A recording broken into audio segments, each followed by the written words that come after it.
Setiap kali para biksu makan, mereka harus melompat di atas papan kayu yang mengambang di atas air. Para biksu yang berada di depannya melintasinya dengan mudah pada hari pertamanya di kuil.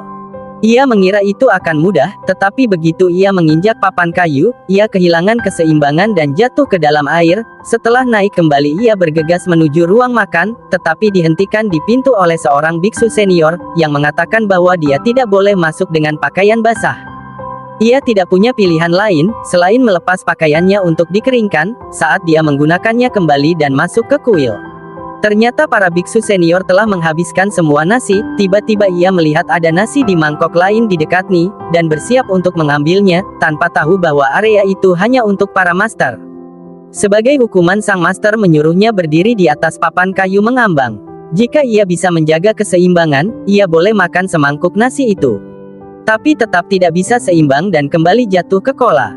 Keesokan harinya ia mencoba menyelinap masuk ke ruang makan dengan memanjat tembok, tapi ketahuan oleh sang master. Menghadapi ejekan para biksu senior, ia bersumpah akan membuktikan dirinya bisa.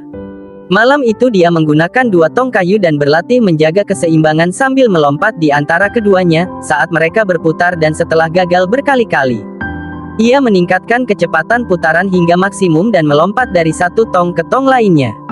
Akhirnya ia berhasil berdiri tegak di atas tong yang bergerak. Hari berikutnya para biksu senior siap mengejeknya lagi, tapi yang mengejutkan mereka. Ia dengan tenang meletakkan 1 kaki di atas papan kayu dan melakukan gerakan udara yang sulit, sambil dengan mudah menyeberangi kolam. Sang master mengangguk dengan puas.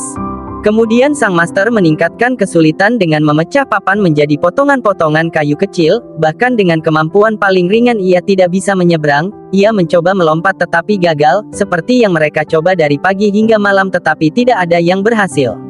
Sang master lalu mulai mengajarkan tekniknya. Ia meminta pria itu melemparkan mangkuk ke dalam air.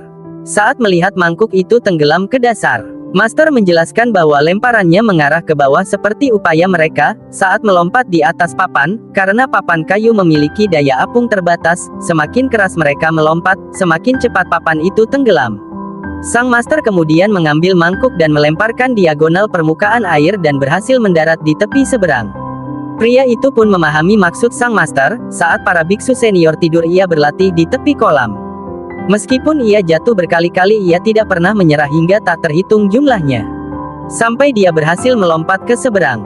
Jika kalian jadi biksu ini, apakah kalian juga akan berlatih mati-matian pagi hingga malam hari?